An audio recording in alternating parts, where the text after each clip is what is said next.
I'm Olivia Jenkins, 32 years old and an executive at Horizon Industries. My relationship with my father has always been complicated, but nothing prepared me for being banned from my own mother's 60th birthday celebration. "Let's not make this about you," he said dismissively when I called to confirm my attendance. I never expected to show up anyway, smile through his cold reception, hand Mom her gift, and turn to leave. Then my sister's boyfriend stood up and said something that changed everything. "Where are you watching from today?" Drop a comment below, hit that like button, and subscribe to hear how my dad's face transformed when those words were spoken. Growing up, my mom Eleanor was my rock. While my father Richard constantly pushed me to be practical and realistic, Mom would secretly encourage my dreams. We'd spend Saturday afternoons baking cookies while she'd tell me stories about women who defied expectations and carved their own paths. Those moments in our sun-dappled kitchen became my sanctuary from Dad's critical comments about my unrealistic aspirations. "You're smart, Olivia, but you need to understand your limitations," Dad would say whenever I mentioned wanting to run a company someday. He was a middle manager at a local manufacturing plant, and in his mind, that was the ceiling for our family's ambitions. Mom would squeeze my hand under the dinner table when he'd talk like this, our secret signal that I shouldn't believe him. My childhood bedroom walls were covered with vision boards featuring powerful businesswomen and quotes about breaking glass ceilings. Dad would scoff whenever he passed by, making comments like, "When are you going to grow up and put up normal posters?" But Mom would sneak in magazine clippings of female CEOs to add to my collection when he wasn't looking. College was my escape. I earned a scholarship to Northwestern University, studying business administration with a focus on operations management. Dad called it a waste of good money, even though my scholarships covered most costs. During those 4 years, I'd call Mom twice a week, careful to do so when Dad was at his bowling league or watching football with his friends. After graduation, my early career wasn't the meteoric rise I'd imagined. I started as an assistant operations manager at a small company in Chicago. The hours were long, the pay was modest, and my tiny studio apartment barely fit a bed and desk. Dad didn't miss an opportunity to point out that my college friends who'd chosen sensible careers were already buying houses while I was still figuring things out. What Dad didn't see was how I spent those years learning everything I could about operational efficiency, supply chain management, and team leadership. I'd stay late reviewing processes, volunteering for challenging projects, and building relationships across departments. 3 years of dedication finally led to an opportunity at Horizon Industries, a major player in the tech manufacturing sector. Moving up to a management position at Horizon meant even less time to visit my hometown of Cedar Grove, Indiana. The 4-hour drive from Chicago became a journey I'd make primarily on major holidays, and even then, I'd try to coordinate my visits for when Dad was occupied with his own activities. Mom and I maintained our connection through weekly Sunday evening calls and the occasional lunch meetup halfway between our cities when she could get away. My life in Chicago gradually transformed.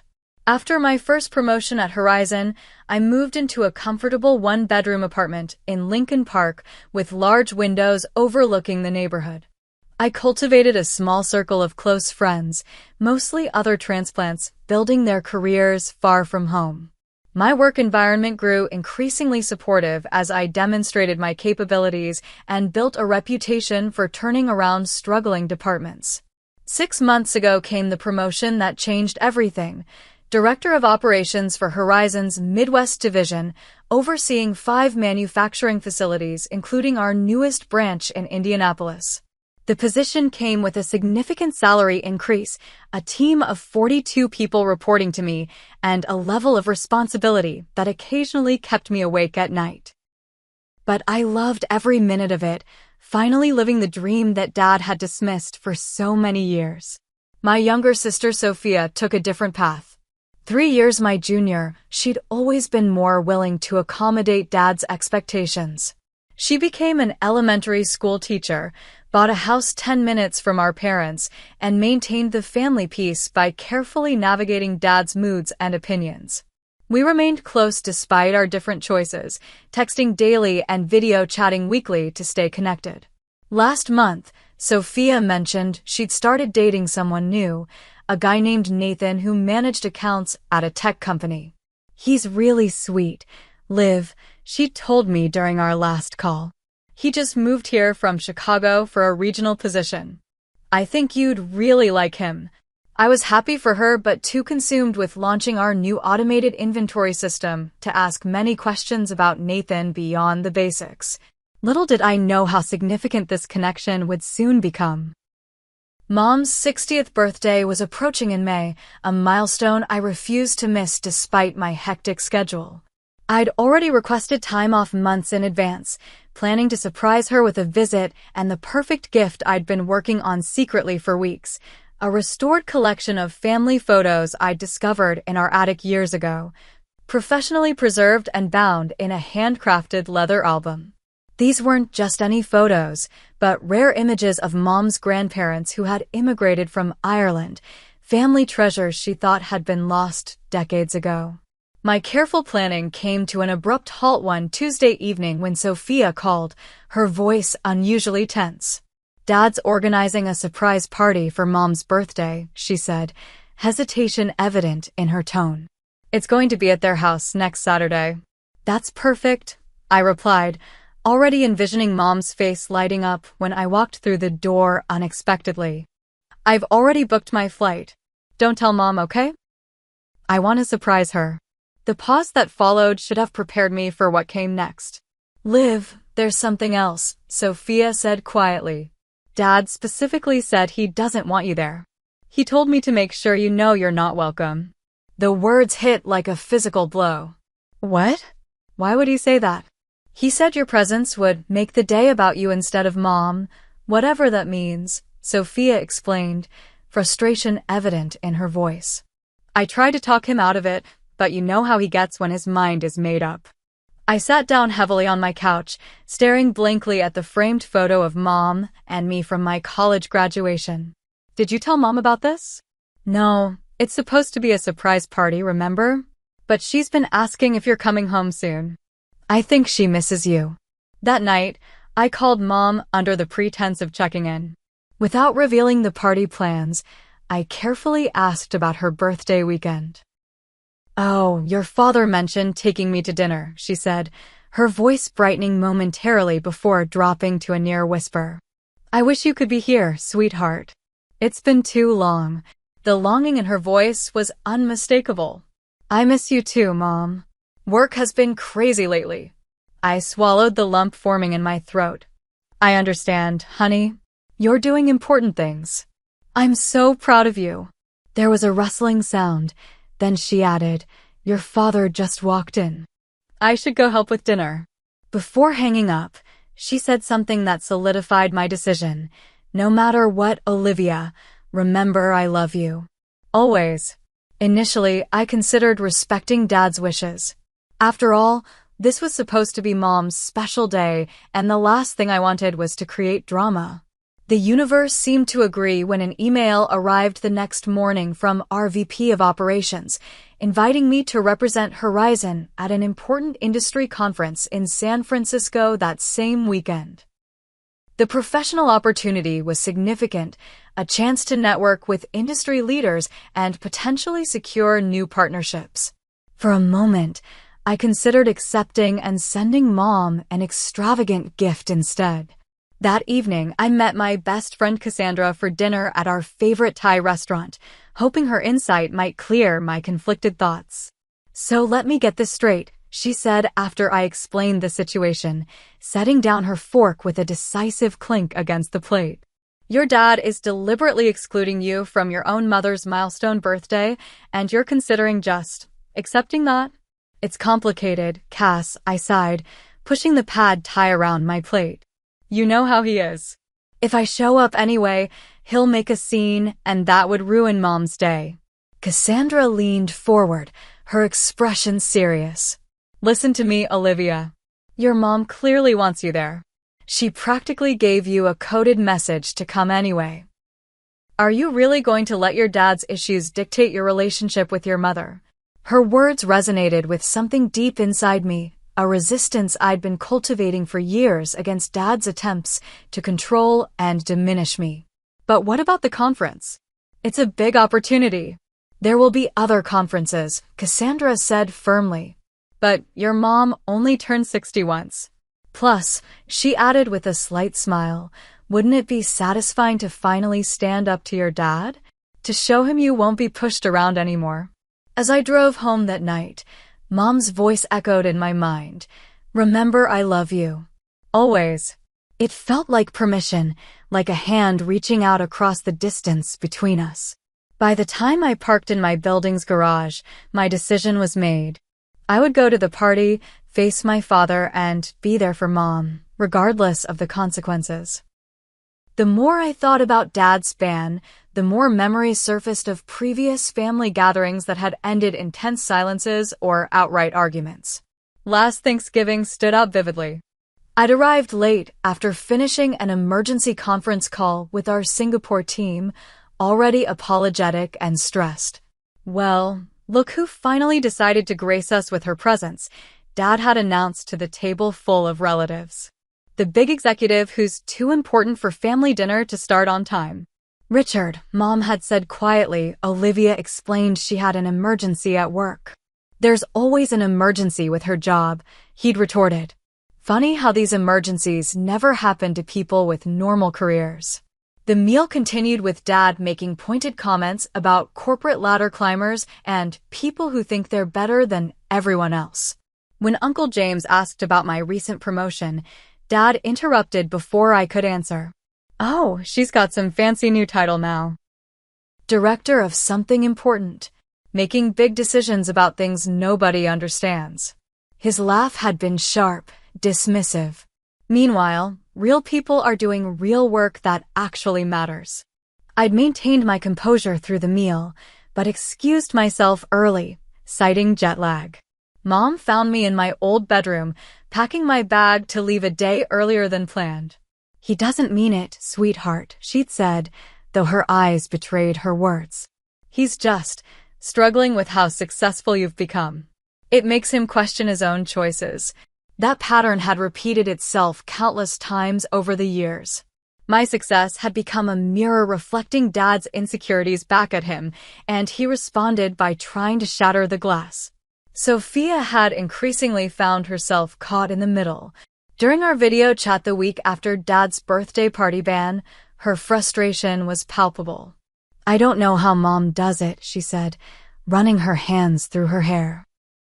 Last night, Dad spent 20 minutes ranting about how you've abandoned the family for corporate America after Mom mentioned she was proud of your work on that new manufacturing process. I'm sorry you have to deal with that, I told her, guilt weighing heavily. It's not fair to you or Mom. It's not your fault, Liv, Sophia sighed. But it's getting worse. I think your promotion really got under his skin, especially since his department at work is being downsized. This new information shifted something in my understanding. He didn't tell me about the downsizing. Of course not, Sophia replied. He'd never admit he's worried about his job security. But Mom told me he's been passed over for senior roles 3 times now, and they're bringing in younger managers with advanced degrees. The irony wasn't lost on me. After years of dismissing my education and career choices, Dad was now facing the consequences of not adapting to changing industry demands. Part of me felt vindicated, but another part ached for the father who couldn't seem to find pride in his daughter's success. My previous attempts to build bridges had all failed spectacularly. 2 years ago, I'd used my connections to arrange an interview for Dad at Horizon's Supplier Relations Department, thinking a fresh start might help heal our relationship. He'd declined the opportunity without even considering it, calling it charity he didn't need. Last year, when Mom mentioned offhandedly that their 20th wedding anniversary was approaching, I'd secretly arranged a weekend getaway for them at a luxury resort in Michigan. Dad had initially refused to go, relenting only after Mom's visible disappointment. When they returned, Mom called to thank me profusely while Dad remained silent in the background. As Mom's birthday approached, another concerning detail emerged during my weekly call with her. She mentioned feeling unusually tired lately and having some minor chest pain that she was dismissing as indigestion. "Have you seen a doctor, Mom?" I asked, immediately worried. "Oh, your father says it's nothing to worry about," she replied. "Just age catching up with me. He doesn't want me making a fuss." The casual dismissal of potential health concerns set off alarm bells. Dad's control was extending beyond emotional manipulation into potentially dangerous territory. This strengthened my resolve to attend the party, regardless of his wishes. 3 days before the party, I received a troubling text from Sophia. "Just FYI, Dad told everyone you couldn't come because you're too busy with work commitments. He's making it sound like your choice not to be here for Mom's birthday." This deliberate misrepresentation pushed me past my tipping point. Dad wasn't just excluding me, he was actively painting me as the villain in a narrative of his creation. I called Sophia immediately. "I'm coming to the party," I told her firmly. "I've already booked my flight and a hotel room. Don't tell anyone, especially Dad." "Are you sure, Liv?" Sophia sounded both concerned and relieved. "It could get ugly." "I'm sure," I replied, surprising myself with the steadiness in my voice. Mom deserves to have both her daughters there on her birthday.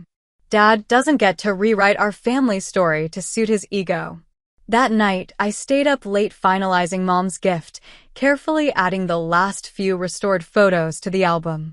The image that would open the collection showed Mom as a young girl, sitting on her grandfather's lap, both smiling with identical dimples. It was a connection to her past that I knew she yearned for, a piece of family history she thought had been lost forever.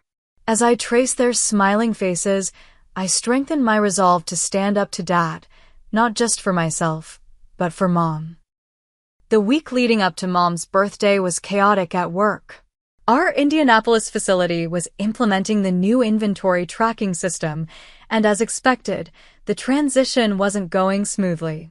Under normal circumstances, I would have been on-site personally overseeing the process, but I had already arranged for my trusted deputy director, Marcus, to handle it. "Are you sure about this timing, Olivia?" my boss asked during our Monday meeting. "The board is expecting updates on Indianapolis by next week." "I'm positive," I replied firmly. "Marcus is more than capable, and this is a family emergency I can't reschedule." The words felt honest, even if they didn't convey the full complexity of the situation. By Thursday evening, I was on a flight to Indianapolis, my carry-on containing one change of professional clothes for work meetings on Monday, casual outfits for the weekend, and most importantly, Mom's carefully wrapped gift. The leather-bound album had been placed in a custom box lined with acid-free tissue paper, protecting the precious contents. During the flight, I rehearsed potential scenarios in my head. Would Dad make a scene in front of guests? Would he try to turn me away at the door? Should I arrive early or wait until the party was in full swing? Each possibility increased my anxiety, but also strengthened my determination. I checked into the Hampton Inn 5 miles from my parents' home rather than staying with Sophia as I usually would. This decision was strategic. I wanted the freedom to retreat if necessary without putting my sister in an uncomfortable position. The hotel room was generic and impersonal, but it provided a neutral space to gather my thoughts and prepare mentally for what lay ahead. Friday morning, I visited a local florist and selected a beautiful arrangement of lilies and hydrangeas, Mom's favorites, to complement her gift. The florist, an older woman with kind eyes, must have sensed my tension. "Special occasion?" she asked as she wrapped the stems. "My mother's 60th birthday," I replied, trying to sound casual. She smiled warmly. "She'll be thrilled to have you there. Nothing means more to a mother than having her children present for important milestones." Her words nearly brought tears to my eyes, affirming the rightness of my decision despite the potential fallout. Back at the hotel, I exchanged several texts with Sophia finalizing details. The party would begin at 3 o'clock Saturday afternoon, with most guests arriving by 3:30. Mom would be brought home at 4 under the pretense of picking up a forgotten item before their dinner reservation.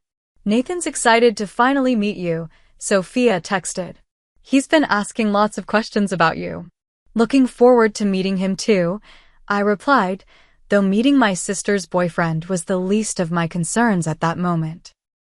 "Just be prepared," came Sophia's final message. "Dad's been in a mood all week. He keeps talking about how some people think they're too important for family obligations." I didn't respond to that last text. No amount of preparation could fully ready me for confronting the pattern of belittlement and control that had defined my relationship with Dad for decades. Saturday morning dawned clear and warm, a perfect spring day in Indiana. I spent extra time getting ready, selecting a navy blue dress that was professional without being flashy, applying makeup that enhanced without drawing attention, and styling my hair in loose waves that framed my face naturally.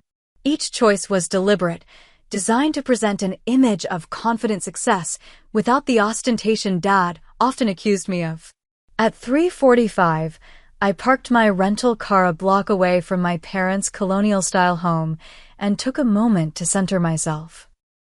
Through the car window, I could see balloons tied to the mailbox and several unfamiliar vehicles lining the driveway and street. My heart pounded as I gathered Mom's gift and flowers from the passenger seat. The walk to the front door felt simultaneously endless and too brief. From the sidewalk, I could hear laughter and conversation spilling from open windows, the sounds of celebration already in full swing. Through the large front window, I glimpsed a crowded living room decorated with birthday banners and filled with familiar faces from my childhood and extended family. For a moment, I stood on the porch, my finger hesitating over the doorbell. This was my last opportunity to retreat, to avoid the confrontation that awaited me inside. The wrapped album felt heavy in my hands, a physical manifestation of my love for Mom and my right to be part of the celebration. Taking a deep breath, I pressed the doorbell, its cheerful chime cutting through the buzz of conversation inside. Footsteps approached, and then the door swung open to reveal my father, his smile freezing and then disappearing entirely as he registered my presence. "Olivia," he said flatly, his voice dropping to ensure guests behind him couldn't hear. "What are you doing here?" In that moment, standing on the threshold of my childhood home with Dad blocking my entry, I felt a lifetime of diminishment and dismissal crystallize into perfect clarity. This was the pattern I had come to break, not just for myself, but for Mom. "I'm here for Mom's birthday," I replied simply, meeting his gaze without flinching. "I wouldn't miss it for the world." Dad's face hardened as he stepped onto the porch, partially closing the door behind him. "I thought I made it clear through Sophia that you weren't invited," he said in a low, tight voice. "This day is about your mother, not another opportunity for you to swoop in and take center stage." The accusation was familiar but still stung. "That's not why I'm here, Dad. I just want to celebrate Mom's birthday with her. You couldn't make time in your busy schedule for Christmas or Easter, but suddenly her birthday is important?" His skepticism was palpable. "We both know you're just here to show off how successful you've become while the rest of us live our ordinary lives." Before I could respond, the door opened wider and Mom appeared behind Dad. Her eyes widened in surprise, then filled with tears as she registered my presence. "Olivia, you came." The pure joy in her voice contrasted sharply with Dad's coldness as she pushed past him to embrace me tightly. "Happy birthday, Mom," I said, returning her hug and fighting back my own tears. The commotion drew attention from inside, and several guests peered curiously toward the entrance. Dad, aware of the audience, shifted tactics immediately. "Well, what a surprise," he said loudly, his tone artificially bright. "Everyone, look who managed to fit us into her schedule after all." As Mom ushered me inside, whispers rippled through the gathered friends and family. I recognized aunts, uncles, cousins, and several of Mom's longtime friends, all watching with varying degrees of curiosity and confusion. Dad followed us in, closing the door with unnecessary force. "Let's not make this about you," he said pointedly, loud enough for nearby guests to hear. "We were just about to bring out your mother's cake." The statement was clearly meant to embarrass me, to paint me as an attention seeker disrupting the planned celebration. Mom's hand tightened around mine, a silent show of support that gave me strength. "I wouldn't dream of interrupting," I said calmly, maintaining my composure. "I just wanted to give Mom her gift." I presented the carefully wrapped package and flowers to Mom, whose hands trembled slightly as she accepted them. "You didn't have to bring anything, sweetheart. Having you here is gift enough." "Open it," I encouraged softly. "It's something I've been working on for months." As Mom carefully unwrapped the package, conversation around us dimmed, guests curious about the unexpected arrival and the mysterious gift. When she lifted the leather album from its box, her confusion was evident until she opened to the first page. "Oh my God," she gasped, her hand flying to her mouth. These are my grandparents.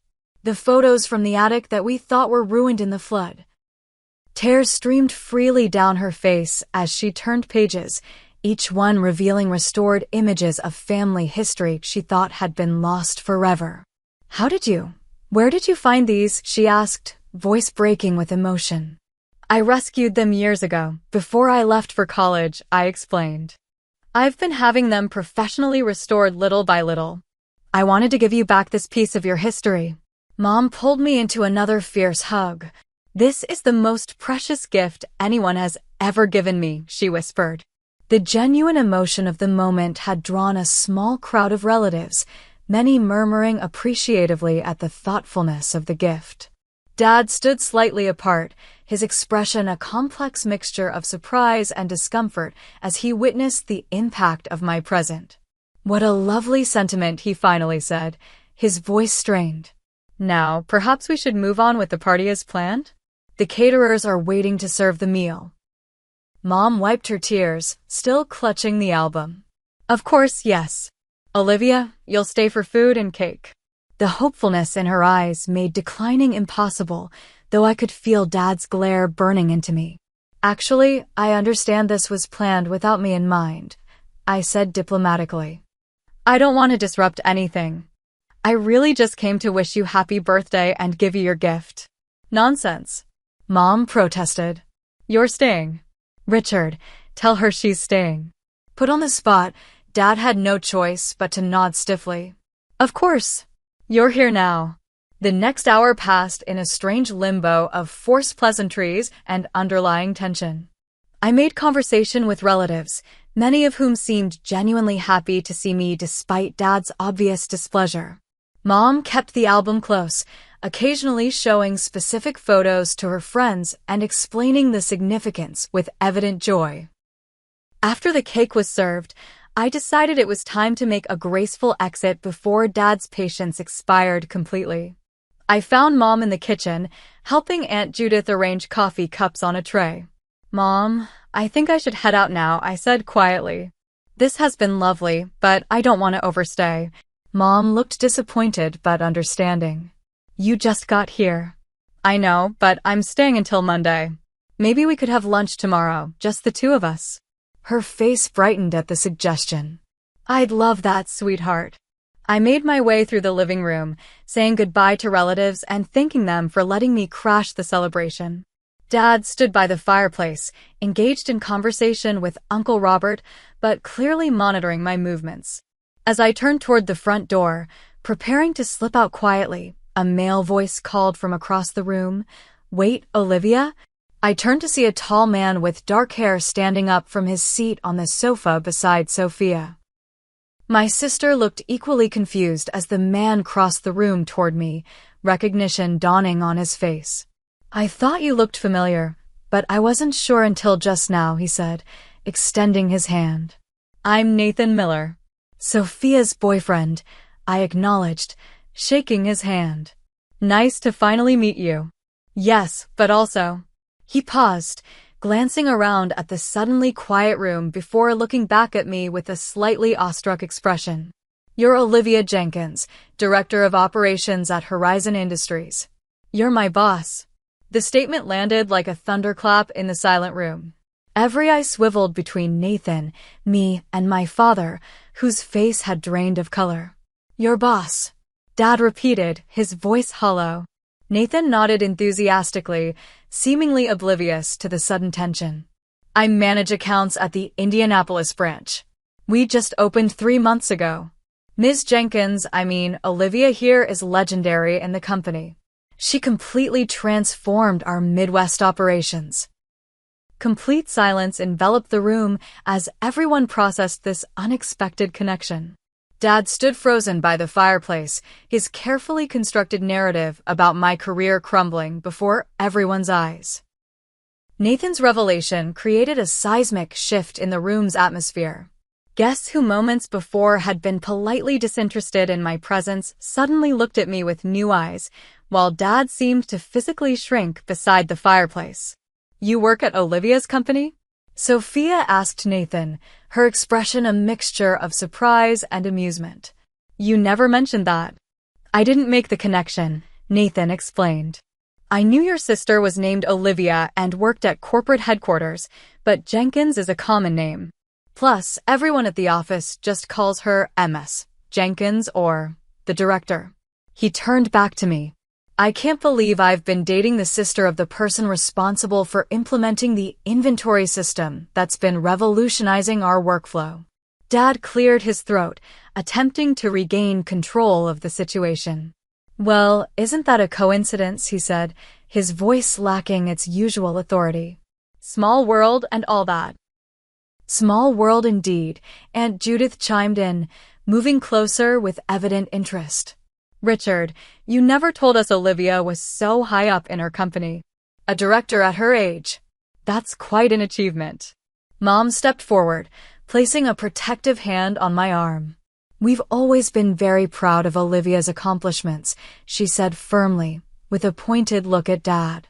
And now that she's here, she's absolutely staying for the rest of the celebration. In fact, Nathan, why don't you tell us more about Olivia's work? Richard and I hear so little about the details. The invitation was a clever move on Mom's part, simultaneously validating my career and putting Dad in a position where he couldn't object without appearing petty. Dad's jaw tightened, but he remained silent as Mom guided me to the center of the room, effectively making me part of the celebration rather than an intruder. Nathan, unaware of the family dynamics at play, happily obliged. MS. Jenkins, Olivia, implemented a new inventory tracking system that increased our efficiency by 30%. Before that, she completely restructured the supply chain protocols across all Midwest facilities. His admiration was evident. The Indianapolis branch wouldn't even exist without her strategic expansion plan. Each achievement Nathan listed seemed to land like a physical blow to Dad's carefully constructed narrative about my career. The meaningless corporate job he'd dismissed for years was suddenly revealed as a position of significant authority and impact. Olivia oversees 5 facilities and more than 200 employees now, Nathan continued enthusiastically. She's known for being tough but fair. Everyone respects her because she never asks anyone to do something she wouldn't do herself.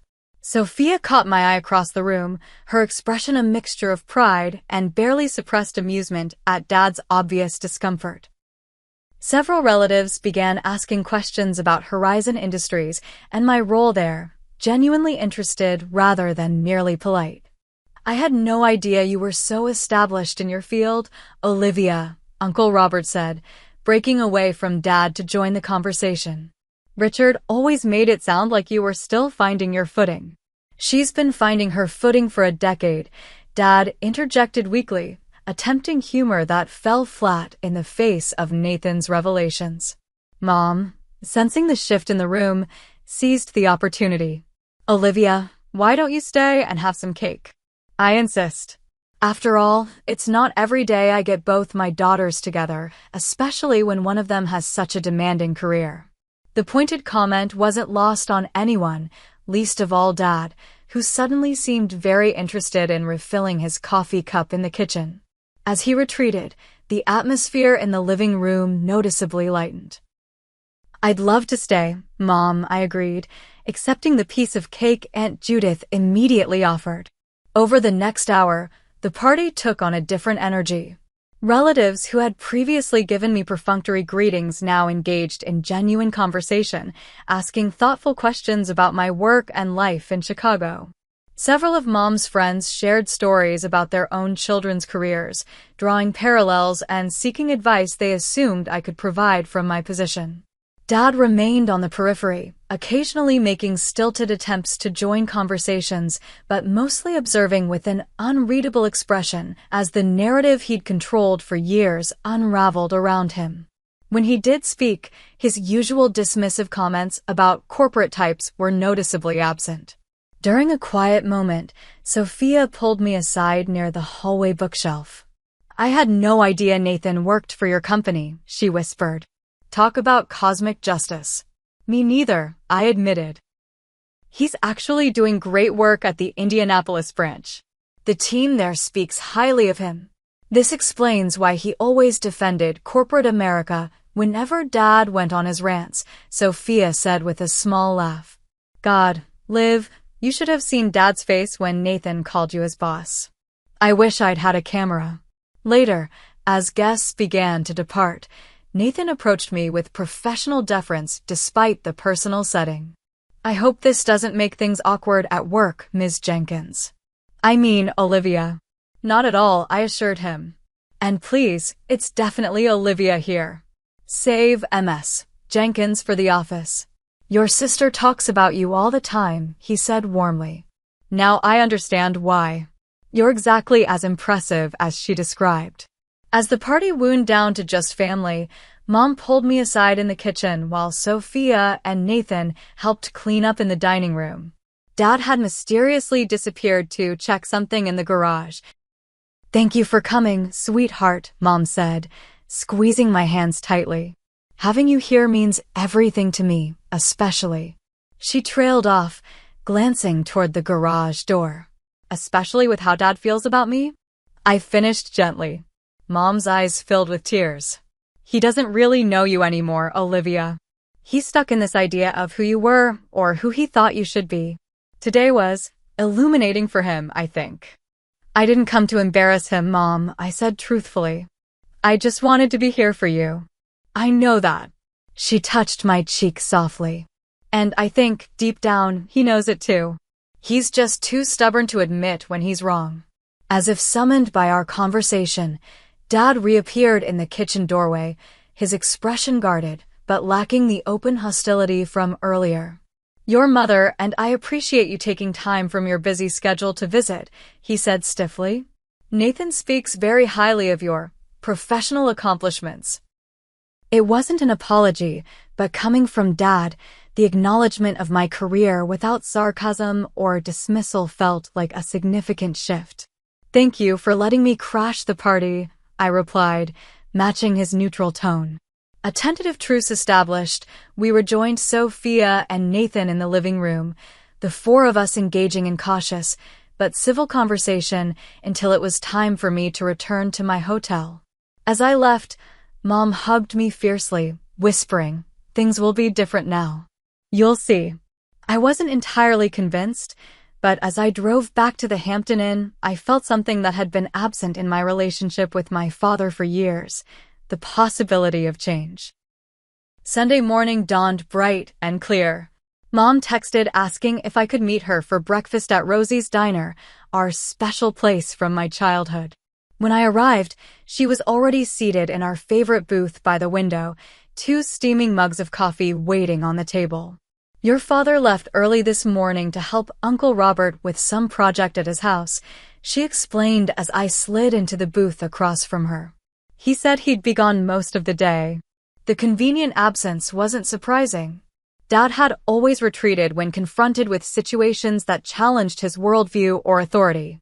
"Did you sleep well?" I asked, choosing neutral territory. "Like a baby," Mom replied, her smile genuine. Having both my girls under the same roof again, even briefly, was the best gift. She reached across the table to squeeze my hand. Olivia, I need to apologize. For what? You didn't do anything wrong. That's exactly it, she said, her voice dropping. I didn't do anything. All these years, I let your father diminish your accomplishments, make you feel unwelcome in your own home. I thought keeping the peace was more important than standing up for you. I was wrong. The admission caught me off guard. Mom had always been my quiet supporter, but she'd rarely directly opposed Dad's behavior. You were caught in the middle, I offered. It wasn't fair to you either. Marriage is complicated, she acknowledged, stirring her coffee thoughtfully. But motherhood shouldn't be. I should have been louder in my support, more willing to challenge your father's narrative. Yesterday, when Nathan spoke about your work, I realized how much I've allowed your father's perspective to limit my understanding of your life. Our conversation was interrupted by the arrival of pancakes for Mom and an omelet for me. As we ate, Mom asked detailed questions about my role at Horizon, listening intently to explanations of supply chain logistics and operational strategies that would have made Dad's eyes glaze over. You know, she said thoughtfully, cutting a perfect triangle of pancake, your father isn't a bad man. He's just afraid. Afraid of what? Of inadequacy. Of irrelevance. Mom sighed. The manufacturing world he understood is disappearing. Younger colleagues with degrees like yours are advancing while he's been passed over repeatedly. When you succeeded in exactly the way he couldn't, it became easier to dismiss your achievements than to confront his own limitations. The insight didn't excuse Dad's behavior, but offered a perspective I hadn't fully considered. That doesn't make it okay, how he's treated me. No, it doesn't, Mom agreed firmly. Nothing excuses that. But understanding might help you find peace, even if reconciliation isn't possible. After breakfast, Sophia and Nathan met us at a nearby park for coffee and conversation. Away from Dad's influence, Sophia seemed more relaxed, laughing easily as Nathan shared stories about his first impressions of the Indianapolis office. Everyone was terrified before your first visit, he told me. The regional manager kept saying, everything must be perfect for Ms. Jenkins. Then you showed up, rolled up your sleeves, and helped troubleshoot the conveyor system yourself when it malfunctioned during the tour. That's my sister, Sophia said proudly. Brilliant, but never above getting her hands dirty. As Nathan excused himself to take a work call, Sophia lowered her voice. Dad's been unusually quiet since yesterday. This morning, he actually asked me questions about your job instead of making snide comments. Progress, I guess, I said, not entirely convinced. Baby steps, Sophia agreed. Oh, and he wants to meet you for coffee tomorrow before you head back to Chicago. The invitation surprised me. Did he say why? Just that he wanted to talk to you without an audience. Sophia squeezed my arm. It's up to you, Liv. No one would blame you if you declined. I considered the offer throughout the afternoon as we showed Nathan around our hometown. The idea of another confrontation with Dad was exhausting, but something about his request felt different from our usual pattern of conflict and avoidance. That evening, I texted Dad to accept his invitation, suggesting we meet at the local diner at 9 the next morning. His response was prompt and uncharacteristically free of passive-aggressive comments. I'll be there. Thank you. I arrived at the diner 10 minutes early Monday morning, deliberately choosing a booth in the back where our conversation wouldn't be overheard. Dad arrived precisely at 9, looking somehow smaller in his casual flannel shirt and jeans. Thanks for meeting me, he said, sliding into the booth opposite me. I know you're probably eager to get back to Chicago. I have meetings this afternoon, I confirmed, keeping my tone neutral. But I have time. We ordered coffee, the uncomfortable silence stretching between us until our mugs arrived. Dad added his usual 3 sugars, stirring methodically before finally meeting my eyes. I've been unfair to you, Olivia, he said, the admission clearly difficult for him. For a long time, the statement hung in the air between us, so unexpected that I wasn't sure how to respond. Yes, I finally said. You have. Dad nodded, accepting the simple truth without argument.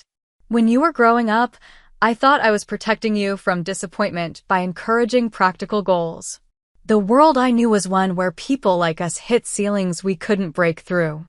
I never imagined you'd go so far beyond what I thought possible. You didn't encourage practical goals, Dad, I corrected gently. You dismissed my dreams entirely. He winced, but didn't argue. When you succeeded anyway, it was difficult to reconcile with everything I thought I knew. Everything I'd told myself about why my own career stalled. So instead of being proud, you tried to minimize what I'd accomplished. I finished for him. It wasn't right, he acknowledged. Hearing Nathan talk about your work yesterday, seeing how others respected what you've built, it forced me to see things differently. It wasn't quite an apology, but from Dad, this recognition represented a seismic shift. Where do we go from here? I asked. Dad looked down at his coffee. I don't expect us to suddenly have the relationship we should have had all along. Too much has happened. But maybe we can start by being honest with each other. Honest sounds good, I agreed cautiously. I am proud of what you've accomplished, Olivia, he said, the words clearly difficult for him. I just don't know how to show it without confronting my own failures. Your struggles aren't failures, Dad, I said, surprising myself with the compassion in my voice. And my success doesn't diminish you. We didn't solve years of complicated feelings in one diner conversation. There was no tearful reconciliation or promises of a perfect relationship moving forward. Instead, we established a fragile foundation of mutual respect that felt more honest than anything we'd shared before. As I drove back to Chicago that afternoon, I processed the weekend's events with my therapist, Dr. Chin, during our regular Monday session. It sounds like a significant breakthrough, she observed after I recounted the interactions with Dad. How are you feeling about it? Cautiously optimistic, I admitted. One conversation doesn't erase decades of patterns. But it feels like something shifted.